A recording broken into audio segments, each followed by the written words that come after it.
This is the best steak I've ever had in my life. That is the best steak you will ever have in your life. You gotta try this cheesecake. Oh no, Louis, I'm fine. You know what I mean? Right? What do you think of that? Hey, Louis, how's the steak? Heaven. How about you? Best steak you ever had? Best steak I will ever have. You taught him well. Wanted him to know who he was working for. You want to know what you're working for? Tina, Gina, Adrian, they've been here 50 years between them. They are my family. That's what you're working for. Eminent domain. Shit. Final hearing's Tuesday. If we don't win, this place becomes a shopping center. Then this place becomes a shopping center because nobody wins eminent domain cases. But what if we did, Mike? He would get to keep his dream. What do you need me to do? Louis, you said 5. It's only 4:30. I've been here since we ate. Been researching every eminent domain case ever tried, starting with 1905. If you've gone over every case file, then you know that the reason nobody wins is because there is no chink in the armor. Well, then we make a chink of our own. Louis, it's the middle of the night. Where did you get all this? I'm the new quartermaster. Remember? Okay. Here, check this out.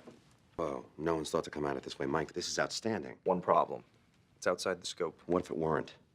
What if I could fly? Well, I can't help you with that, but if we want to get it in the scope, we just have to get the other side to put it there for us. I don't make friends very easily, but the second I set foot in Peter's Steakhouse, I had made a friend for life. So I don't care what they say. Your Honor, this is not a public benefit. Your Honor, I'm touched. But as for the Supreme Court decision in Kelo, public benefit is determined on a quantitative, not qualitative basis. Well, I'm glad you brought up Kelo because we happen to have some quantitative evidence right here. Kelo was decided in 2005. 8 years later, and still nothing has been built on this land. No jobs created, no taxes collected, no money made. Just because they say it will be better doesn't mean it actually will be. Even if it were true, we have every right to do it. The state determines benefit, not the court. And until such time as the law is changed, you have no authority to affect the state's determination. Your Honor, you can establish authority today. There's no basis for that. You have no choice but to uphold the established practice of eminent domain. I'm afraid opposing counsel is right. Demolition begins next week. I just remembered something about Moneyball. The A's never actually won the World Series.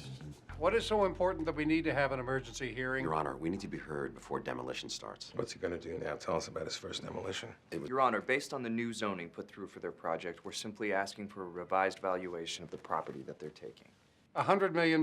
That valuation has no basis. It has a mathematical basis. Specifically, the present value of future cash flow, as shown right there. Bullshit. You've heard of voodoo economics. This is voodoo math. They're making crazy assumptions to inflate their value. Just like Kelo, but Your Honor, this is ludicrous. They're only picking that number because they know it makes our project too expensive to be feasible. Well, in the words of opposing counsel, even if that were true, we have every right to do it.